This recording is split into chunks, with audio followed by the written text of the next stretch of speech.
Hello everyone. So Prelims 2022 asked a question on what are inflation index bonds or IIBs.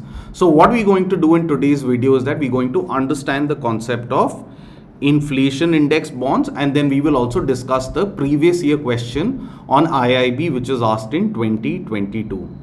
So to understand what are IIBs are basically a special type of bonds where the returns which an investor gets is linked to inflation. So the return is linked to inflation, and thereby IIBs are a special type of bonds which provide a constant return to investors. The way IIBs provide a constant returns to investor is that they adjust their principal and interest payments based on an appropriate inflation index such as the consumer price index.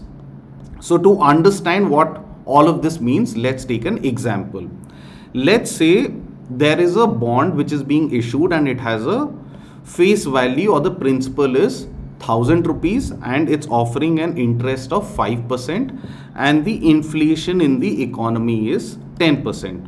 So what is going to happen under a IIB is that because the inflation is 10%, after 1 year the principal is going to increase by the amount of inflation. So it's going to be 10% increase on 1000. So the new principal is going to be 1100 rupees. So now your IIB is going to give you an interest payment, or the interest on this IIB is going to be calculated on 1100 rupees and not on 1000 rupees. So the interest payment would be 5% of 1100.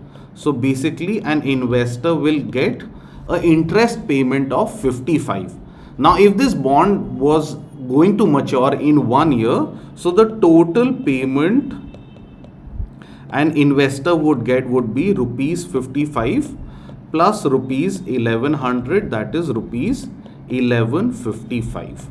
So what you're seeing out here is that as inflation is changing, the principal is changing and the interest is being calculated on the new principal amount. Thereby, this bond is providing a stable or a constant return to investor because inflation is not eroding the purchasing power of a customer.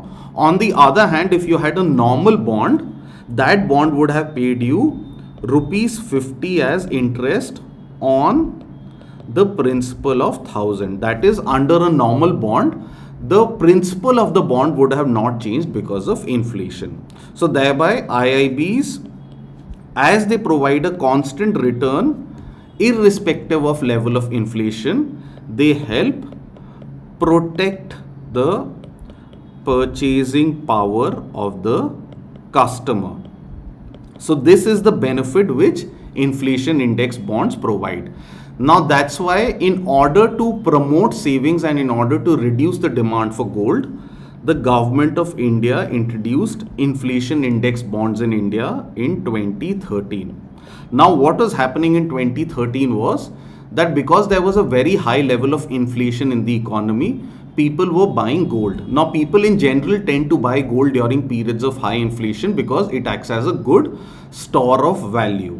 And now because there was an increased demand for gold, and we know that India tends to import gold from outside, this was affecting our current account deficit. So in order to address this and in order to encourage savings, government wanted to introduce an instrument which was inflation proof or was protecting against inflationary rises. That's why government introduced inflation index bonds in 2013. So this was the broad concept of inflation index bonds. That is, they are a mechanism which enable investors to generate constant, structured and predictable returns because the principal changes as the inflation changes.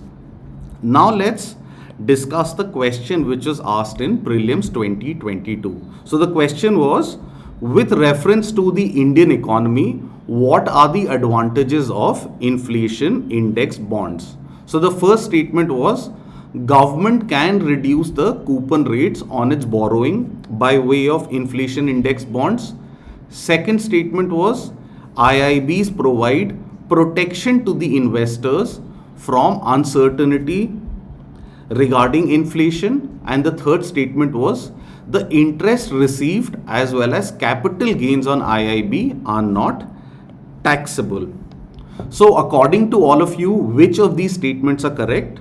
So the options were option A 1 and 2 are correct, option B 2 and 3 are correct, option C 1 and 3 are correct, and option D all the statements are correct. So let's go step by step and evaluate each of these statements. So let's look at the first statement. Government can reduce the coupon rate on its borrowings by way of IIB. So is this statement correct or not?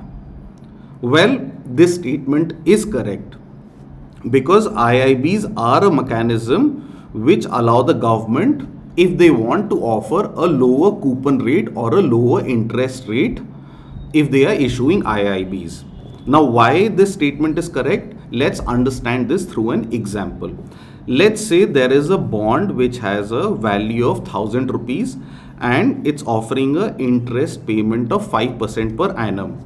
However, the inflation in the economy is 8%. So what is happening is that while an investor will in general get rupees 50 as interest payment, the inflation is eroding the purchasing power of the customer because the value of the principal is reducing because the inflation is higher.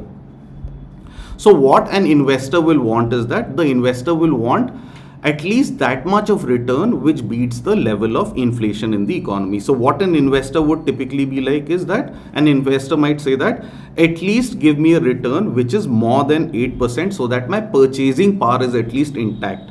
So an investor might be like that, I want at least 9% return. However, if you have an inflation indexed bond, so in this case, if the principal was 1000 and the inflation was 8%, so the new principal would have become 8% of 1000, which is 1080.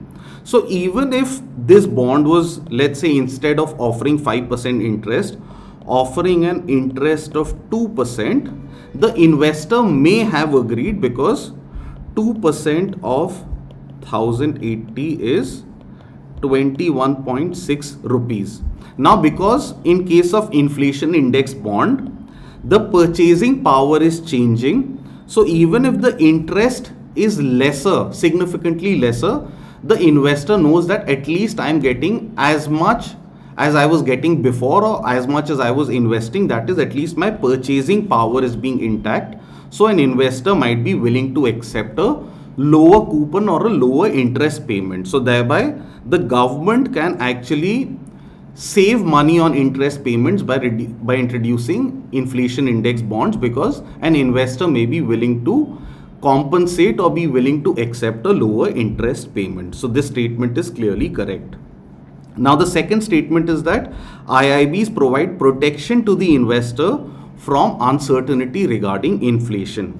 Well, this is what we have discussed so far in the video, and this is also correct because this is the key feature of IIBs, that is, they provide protection to investors from uncertainty. Why? Because the principal changes and the interest also gets derived on the new principal. So thereby an investor is protected by having a constant return. So that's why this statement is also correct. Now if you think about the third statement, the interest received as well as the capital gains on IIBs are not taxable. So is this statement correct or not? Well, this statement honestly is a bit hard to guess, especially in an examination scenario, because this is a very factual statement that interest and capital gains are not taxable.